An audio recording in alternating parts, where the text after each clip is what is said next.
ប្រទេសថៃដែលជាគោលដៅទេសចរដ៏ល្បីមួយបានរងការភ្ញាក់ផ្អើលយ៉ាងខ្លាំងបន្ទាប់ពីសាកសព5នាក់ត្រូវបានរកឃើញក្នុងព្រៃ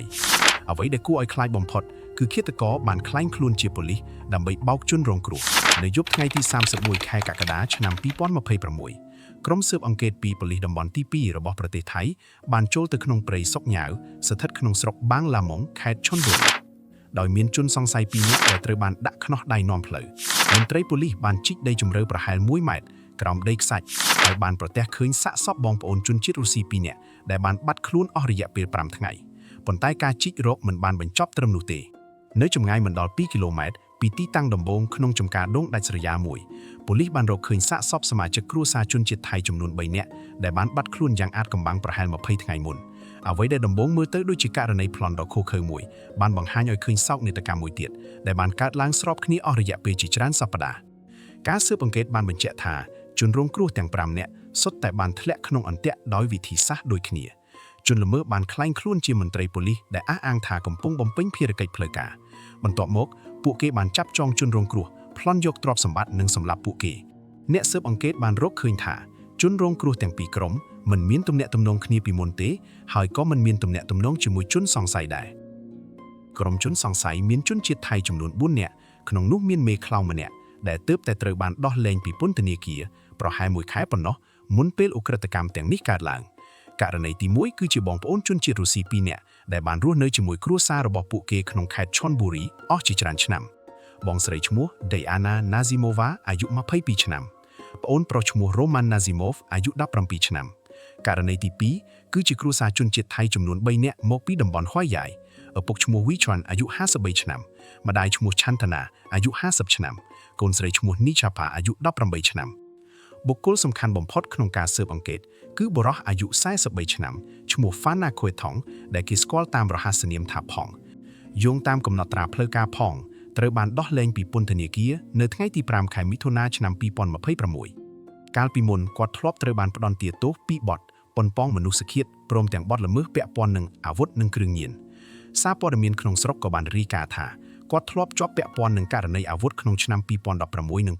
2018ហើយនៅឆ្នាំ2020ក៏មានសំណុំរឿងពាក់ព័ន្ធនឹងការនាំយកអនីតិជនចេញពីអាណាព្យាបាលដោយខុសច្បាប់ផងដែរជនសង្ស័យទី2គឺបុរសអាយុ39ឆ្នាំឈ្មោះ Thongchai Sriraniel ដែលមានរហស្សនាមថា Thong គាត់ធ្លាប់ជាប់ពន្ធនាគារពីបទពាក់ព័ន្ធនឹងការប្រើប្រាស់គ្រឿងញៀនសំណុំរឿងនេះក៏មានការពាក់ព័ន្ធនឹងបុរស2នាក់ផ្សេងទៀតដែលត្រូវបានអាជ្ញាធរកំណត់អត្តសញ្ញាណថាជាអ្នកសំគំនិតក្នុងការប្លន់និងសម្លាប់គ្រួសារជនជាតិថៃពួកគេគឺ Atsadong Choiwong អាយុ25ឆ្នាំដែលគេស្គាល់តាមរហស្សនាមថា Bol និង Chatchanan Phaim អាយុ23ឆ្នាំដែលមានរហស្សនាមថា Fluke ដូច្នេះសំណុំរឿងនេះផ្ដោតលើជនសង្ស័យសរុប4នាក់ដោយ Phong និង Thong ត្រូវបានចាត់ទុកថាជាតួអង្គសំខាន់បំផុតជាពិសេសការសង្ស័យថាពួកគេទាំងពីរជាប់ពាក់ព័ន្ធទាំងក្នុងការសម្លាប់បងប្អូនជនជាតិរុស្ស៊ីនិងការសម្លាប់គ្រួសារជនជាតិថៃបានធ្វើឲ្យការស៊ើបអង្កេតពង្រីកពីករណីតែមួយទៅជាស៊េរីឧក្រិដ្ឋកម្មដែលត្រូវបានរៀបចំនិងគ្រោងទុកជាមុនអ្នកស៊ើបអង្កេតបានរកឃើញថាករណីទាំងពីរនេះកើតឡើងឃ្លាតគ្នាប្រហែល3សប្តាហ៍ទោះបីជាជនរងគ្រោះខុសគ្នាក៏ដោយជនសង្ស័យបានប្រើវិធីសាស្ត្រដូចគ្នាជានិច្ចគឺក្លែងខ្លួនជាមន្ត្រីប៉ូលីសដើម្បីធ្វើឲ្យជនរងគ្រោះបាត់បង់ឱកាសការពារខ្លួនតាំងពីពេលជួបគ្នាដំបូងនៅថ្ងៃទី6ខែកក្កដាឆ្នាំ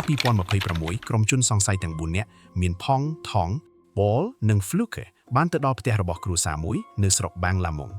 Phong បានស្លៀកពាក់ស្រដៀងឯកសណ្ឋានប៉ូលីសនិងកាន់កាំភ្លើងខ្លីដោយអះអាងថាកំពុងបំពេញការត្រួតពិនិត្យផ្លូវការ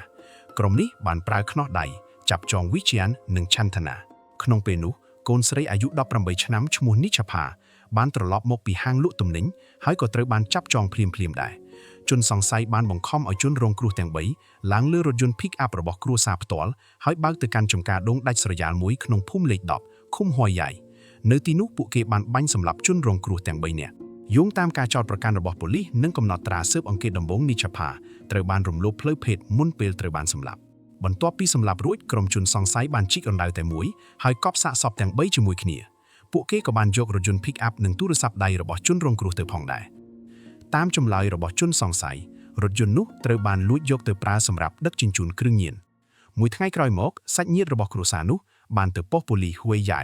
ដើម្បីរាយការណ៍ថាសមាជិកគ្រួសារទាំង3បានបាត់ខ្លួនហើយមិនអាចតាក់ទងបានទៀតអស់រយៈពេលជាច្រើនសប្តាហ៍ ករណីនេះស្ទើរតែមិនមានការរីកចម្រើនសំខាន់ណាមួយឡើយគ្មាននរណាម្នាក់ដឹងថាចម្លើយនៃអាតកំបាំងនេះនឹងលេចចេញបន្ទាប់ពីមានជនរងគ្រោះ2នាក់ទៀតបាត់ខ្លួននៅតំបន់ដដែលប្រហែល3សប្តាហ៍ក្រោយមកនៅម៉ោង4:00ទៀបភ្លឺថ្ងៃទី26ខែកក្កដាឆ្នាំ2026 Diana Nazimova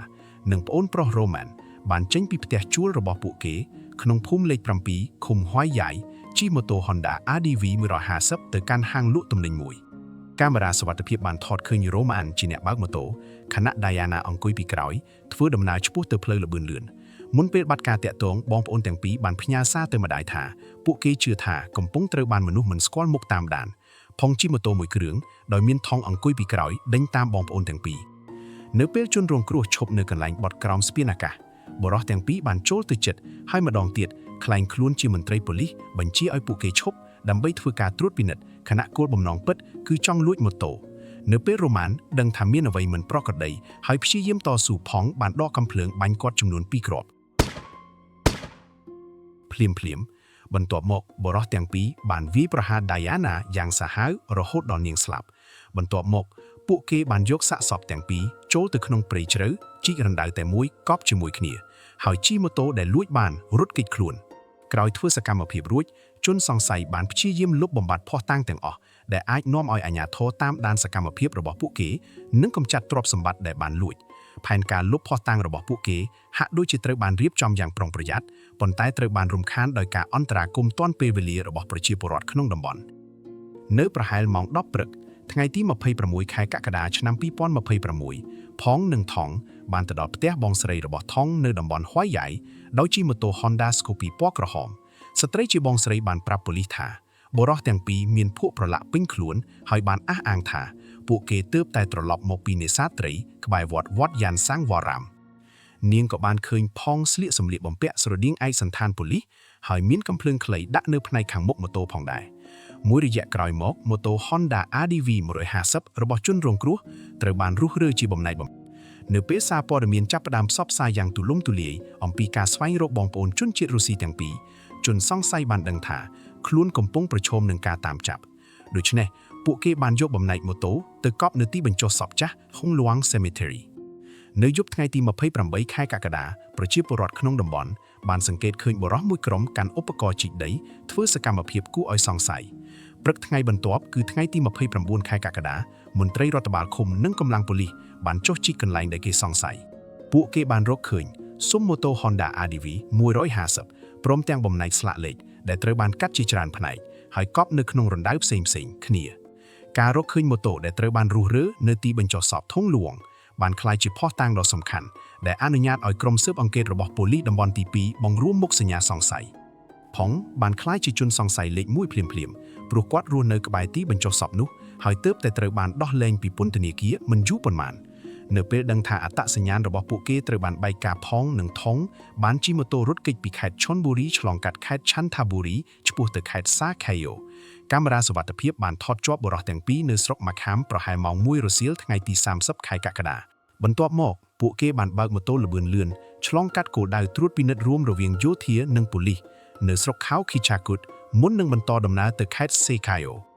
ដោយប្រើវីដេអូពីកាមេរ៉ាសុវត្ថិភាពតាមបណ្ដោយផ្លូវអាជ្ញាធរបានតាមដានចលនារបស់ពួកគេរហូតកំណត់បានថាជនសង្ស័យកំពុងលាក់ខ្លួននៅតំបន់ព្រៃក្នុងឃុំវ៉ាងម៉ៃស្រុកវ៉ាងសំប៊ុននៅថ្ងៃទី31ខែកក្កដាកម្លាំងប៉ូលីសតំបន់ទី2ប៉ូលីសខេត្តសេខាយ៉ូនិងកងកម្លាំងសន្តិសុខក្នុងតំបន់បានឡោមព័ទ្ធព្រៃដែលជនសង្ស័យកំពុងលាក់ខ្លួននៅពេលកម្លាំងប៉ូលីសចូលគៀកផងនិងថងបានបោះចោលម៉ូតូហើយរត់ចូលព្រៃកាន់តែជ្រៅក្នុងគោលបំណងគេចខ្លួនថងត្រូវបានចាប់ខ្លួនមុនខណៈផងនៅតែរត់ចូលព្រៃបន្តទៀតក្រុមស្វែងរកបានពង្រីកតំបន់ឡោមព័ទ្ធហើយក្រោយមកក៏អាចចាប់ខ្លួនផងបានដែរក្នុងប្រតិបត្តិការនោះប៉ូលីសក៏បានរឹបអូសកាំភ្លើងខ្លីមួយដើមនិងគ្រាប់បែកដៃមួយគ្រាប់នៅពេលចាប់ខ្លួនដីកាចាប់ខ្លួនរបស់បុរសទាំងពីរនៅតែពាក់ព័ន្ធជាចម្បងនិងបទលួចម៉ូតូនៅពេលយប់ឬទទួលផលចោរកម្មប៉ុណ្ណោះ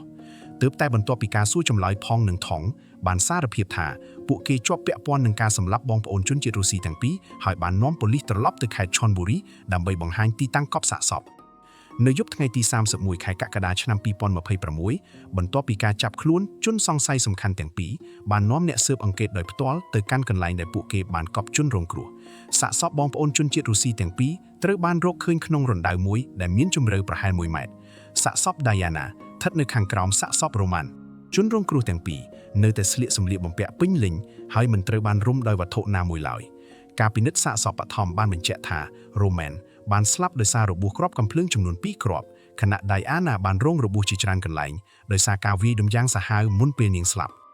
នៅចម្ងាយប្រហែល2គីឡូម៉ែត្រពីទីតាំងដំបូងប៉ូលីសបានបន្តជីកស្វែងរកហើយបានប្រទះឃើញសាកសពរបស់ Vichen Chantana និង Nichapa ដែលត្រូវបានកប់រួមគ្នាក្នុងរណ្ដៅតែមួយការពិនិត្យបឋមបានបង្ហាញថាជនរងគ្រោះទាំង3សុទ្ធតែបានស្លាប់ដោយសាររបួសគ្រាប់កាំភ្លើងក្នុងអំឡុងពេលសួរចម្លើយផងនិងថងបានផ្ដល់ចម្លើយមិនស្របគ្នាដោយម្នាក់ព្យាយាមកាត់បន្ថយតួនាទីរបស់ខ្លួននិងទម្លាក់ការទទួលខុសត្រូវទៅលើម្នាក់ទៀតថងអះអាងថាផងបានគំរាមកំហែងនិងបង្ខំឲ្យគាត់ចូលរួមក្នុងឧក្រិដ្ឋកម្មនៅពេលត្រូវបាននាំខ្លួនទៅតុលាការដើម្បីស្នើសុំឃុំខ្លួនជាបណ្ដោះអាសន្នថងបានយំសុំទោសគ្រួសារជនរងគ្រោះហើយបន្តអះអាងថាគាត់ត្រូវបានផងបង្ខំទោះជាយ៉ាងណាប៉ូលីសនៅតែចាត់ទុកថងជាអ្នកចូលរួមដោយផ្ទាល់ក្នុងឧក្រិដ្ឋកម្មទាំងពីរករណីចំណែកផងបានសារភាពថាខ្លួនជាអ្នកបាញ់ Roman ប៉ុន្តែអះអាងថា Roman ជាអ្នកតស៊ូនិងវាយប្រហារមុនគាត់ក៏បាននិយាយថាការស្លាប់របស់ Diana កើតឡើងក្នុងអំឡុងពេលមានការប្រតែយប្រតប់សេចក្តីថ្លែងការណ៍ទាំងនេះគឺជាការអះអាងរបស់ជនសង្ស័យប៉ុណ្ណោះហើយមិនមែនជាការសន្និដ្ឋានចុងក្រោយរបស់អ្នកស៊ើបអង្កេតឡើយចំពោះករណីគ្រួសារជនជាតិថៃប៉ូលីសបានបញ្ជាក់ថាផងជាអ្នកបាញ់ Chantana បលជាអ្នកបាញ់ Vichen និង Fluke ជាអ្នកបាញ់ Nichapa ខណៈថងជាអ្នកជីករណ្ដៅកប់សាកសពផ្អែកលើចម្លើយទាំងនេះនិងការស៊ើបអង្កេតបន្ថែមប៉ូលីសបានកំណត់ថាបលនិង Fluke គឺជាជនសង្ស័យ2នាក់ទៀតហើយបានចាប់ខ្លួនពួកគេនៅថ្ងៃទី1ខែសីហាឆ្នាំ2026អ្នកស៊ើបអង្កេតពីប៉ុស្តិ៍ប៉ូលីសហួយយ៉ៃបាននាំជនសង្ស័យទាំង4ទៅកាន់តុលាការខេត្តផាតាយាដើម្បីស្នើសុំដីកាឃុំខ្លួនបឋមក្នុងសំណុំរឿងបងប្អូនជនជាតិរុស្ស៊ីមានឈ្មោះតែផងនិងថងប៉ុណ្ណោះចំណែកសំណុំរឿងសម្រាប់គ្រួសារជនជាតិថៃមានជនសង្ស័យទាំង4នាក់គឺផងថងបលនិង Fluke តុលាការបានបដិសេធសំណើសុំដោះលែងជាបណ្ដោះអាសន្នព្រោះបទចោទមានទោសធ្ងន់ធ្ងរសំណុំរឿងមានលក្ខណៈធ្ងន់ធ្ងរខ្លាំងហើយជនសង្ស័យមានហានិភ័យអាចរត់គេចខ្លួនក្នុងសំណុំរឿងបងប្អូនជនជាតិរុស្ស៊ីផងនិងថងត្រូវបានចោទប្រកាន់ពីបទឃាតកម្មដោយគ្រោងទុកជាមុនដើម្បីរក្សាផលប្រយោជន៍ដែលទទួលបានពីបទល្មើសផ្សេងឬលាក់បាំងបទល្មើសផ្សេងទៀតពួកគេក៏ត្រូវបានចោទប្រកាន់ពីបទប្លន់នៅពេលយប់ក្លែងខ្លួនជាមន្ត្រីប៉ូលីសប្រដាប់អាវុធនិងកាន់កាប់អាវុធនិងគ្រាប់រំសេវដោយខុសច្បាប់ចំណែកសំណុំរឿងទី2ដែលពាក់ព័ន្ធនឹងការសម្លាប់គ្រួសារជនជាតិថៃជនសង្ស័យទាំង4ត្រូវបានចោទប្រកាន់ពីបទឃាតកម្មដោយគ្រោងទុកជាមុនប្លន់នៅពេលយប់ក្លែងខ្លួនជាប៉ូលីសប្រើប្រាស់អាវុធដោយខុសច្បាប់ឃុំឃាំងជនរងគ្រោះដោយខុសច្បាប់និងលាក់បាំងសាកសពប៉ូលីសក៏បានចោទប្រកាន់ថា Nichapa ត្រូវបានរំលោភផ្លូវភេទមុនពេលនាងត្រូវបានសម្លាប់ដូច្នេះផងនិងថងគឺជាជនសង្ស័យដែលមានឈ្មោះក្នុងសំណុំរឿងទាំងពីរខណៈបលនិង Fluke ត្រូវបានចោទប្រកាន់តែក្នុងករណីសម្លាប់គ្រួសារជនជាតិថៃប៉ុណ្ណោះមកដល់ដំណាក់កាលនេះសំណុំរឿងនៅតែស្ថិតក្រោមការស៊ើបអង្កេតហើយមិនទាន់មានសាលក្រមស្ថាពរពីតុលាការនៅឡើយទេឧក្រិដ្ឋកម្មទាំងពីរបានកើតឡើងនៅឃុំហួយយ៉ៃស្រុកបាងឡាមុងខេត្ត Chonburi ដែលនៅជាប់ទីក្រុងទេសចរណ៍ដ៏ល្បីផាតាយាតំបន់នេះមានទាំងផ្លូវធំៗនិងសហគមន៍លំនៅឋានប៉ុន្តែក៏មានព្រៃស្មៅចំការដូងនិងទីបញ្ចុះសពចាស់ៗដែលដាច់ស្រយាលផងដែរលក្ខណៈភូមិសាស្ត្របែបនេះបានផ្ដល់ឱកាសឲ្យជនសង្ស័យលាក់បាំងយានយន្តកប់សាកសពនិងពន្យាពេលការរកឃើញអំពើឧក្រិដ្ឋករណីនេះក៏បានបង្ហាញពីបញ្ហាប្រឈមក្នុងការគ្រប់គ្រងប្រជាពលរដ្ឋនិងការតាមដានអតីតអ្នកជាប់ពន្ធនាគារដែលត្រឡប់មករស់នៅក្នុងសហគមន៍វិញការដែលផងត្រូវបានចោទថាបានប្រព្រឹត្តបទល្មើសម្ដងទៀតត្រឹមប្រហែល1ខែបន្ទាប់ពីចេញពីពន្ធនាគារបានបង្កឲ្យមានសំណួរធំៗអំពីប្រសិទ្ធភាពនៃការត្រួតពិនិត្យនិងតាមដានអតីតអ្នកទោសករណីសម្លាប់មនុស្ស5នាក់នេះបានធ្វើឲ្យសាធារណជនថៃមានការភ្ញាក់ផ្អើលយ៉ាងខ្លាំងហើយក៏បានជំរុញឲ្យមានការពិភាក្សាអំពីរបៀបដែលអាជ្ញាធរទទួលនិងដោះស្រាយសំណុំរឿងមនុស្សបាត់ខ្លួនសាច់ញាតិរបស់គ្រួសារ Vichen បានបង្ហាញការខកចិត្តជាសាធារណៈចំពោះការងាររបស់ប៉ុស្តិ៍ប៉ូលីសហួយយ៉ៃ